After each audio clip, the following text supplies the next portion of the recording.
Allô? Ouais. Tu m'appelles pour savoir comment je vais après avoir pointé le bout de ton nez dans ma vie à 3 ans?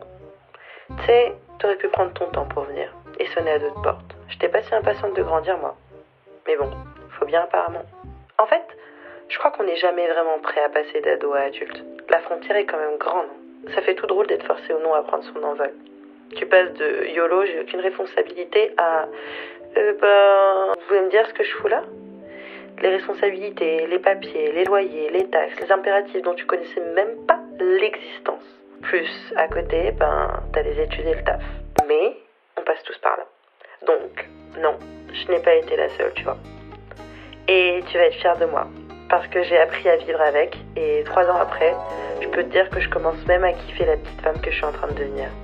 J'ai pris mes petites habitudes, tu vois, qui me permettent de devenir la meilleure version de moi-même, tout en restant moi. Très important, Meiji. Tu permets? J'explique à tout le monde.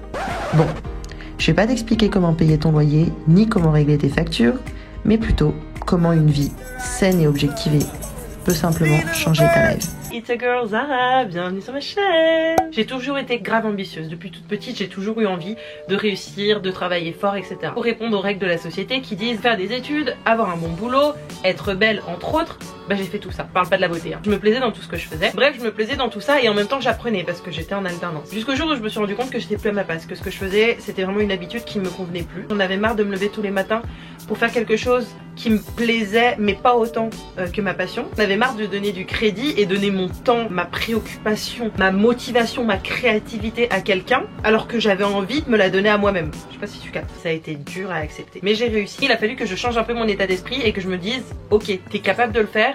Et tu peux le faire mais pour toi. À l'instant T, moi ce que j'aime vraiment c'est de créer du contenu et voyager. Après le reste on verra plus tard. Toi qu'est-ce qui te rend heureux? Qu'est-ce que t'aimes faire? Dire non, tout simplement. Ou éviter de me mettre dans des situations que je ne peux pas contrôler. Une anecdote, je suis partie en Angleterre quand j'étais plus jeune pour faire un échange. J'avais trouvé une fille sur internet, elle était venue chez moi et j'étais partie chez elle en Angleterre.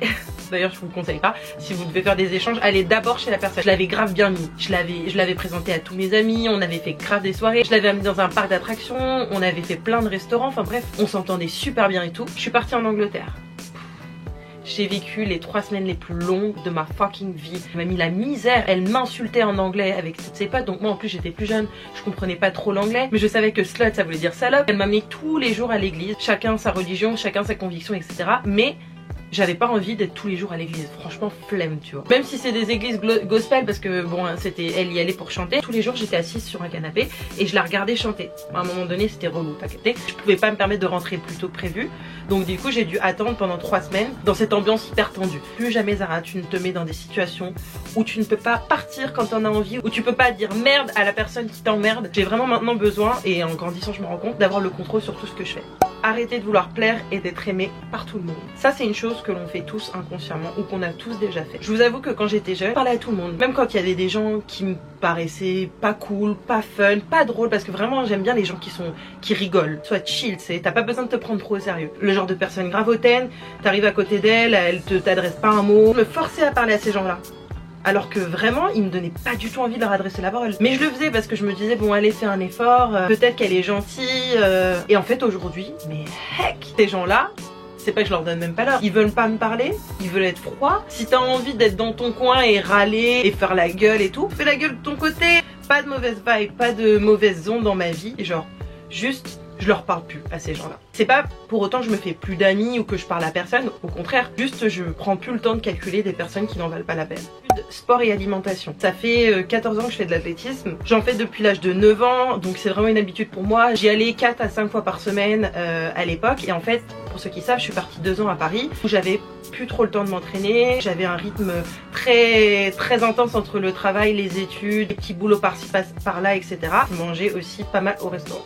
C'est au bout de la dernière année que je me suis rendu compte déjà que j'avais pris du poids et que j'étais pas bien dans mon corps et que le sport me manquait. Quand tu pratiques du sport tout le temps, et tu te rends pas compte des bénéfices que ça apporte à ton corps et à ton esprit. En revenant, je me suis remis à l'athlétisme et là j'ai vu que ça avait changé ma vie. Le sport ça t'apporte une assiduité santé, ça t'apporte beaucoup de règles de vie.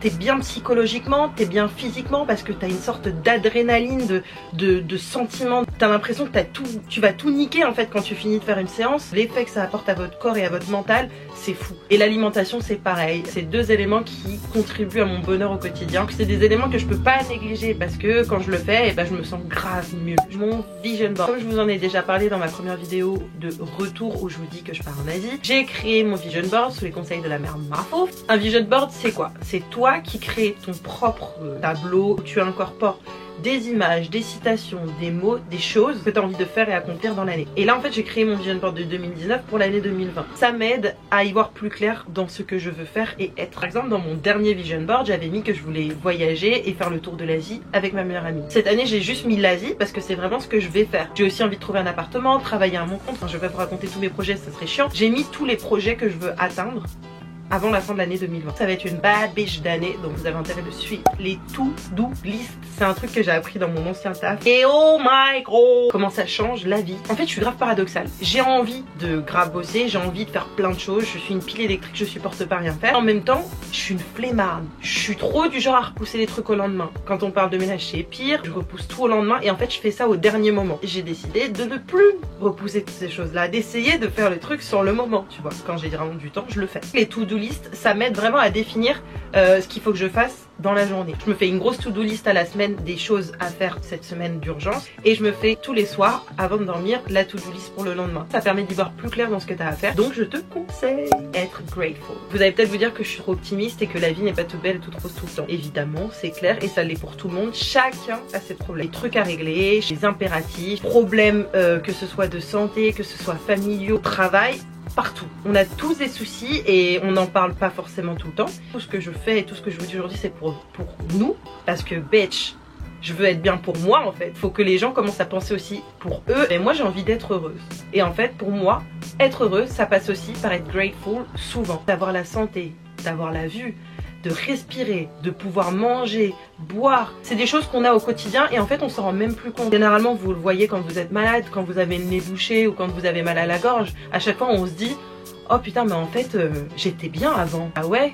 Ouais. C'est pour ça que des fois, quand on a une accumulation de problèmes, on se laisse dépasser. Tout le temps ma vie c'est de la merde, etc. Non, tu arrives à te dire ok, là j'ai des problèmes, mais ça tourne. Tu vas pas toujours être dans la merde, toujours voir le positif dans le négatif. Be grateful, sois toi-même, essaie d'être heureux, la famille et les amis. Être bien entouré. Aujourd'hui c'est facile avec les réseaux sociaux d'avoir des amis. Par contre, avoir de bons amis, de vrais amis qui ne sont pas là que dans les moments où tu vas bien. Des fois il faut juste faire une introspection sur soi-même et se dire bon ok, c'est pas grave, cette amie elle est peut-être pas bonne pour moi et c'est tout. Ciao, j'ai pas besoin de toi pour vivre.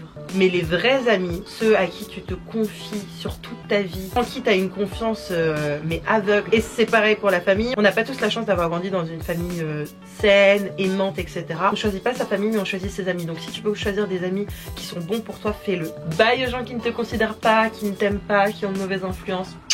À jamais. Donc voilà, bon j'espère que les 8 habitudes qui ont changé ma vie t'aideront ou te guideront ou voilà, t'inspireront toi aussi. Take care. Mwah.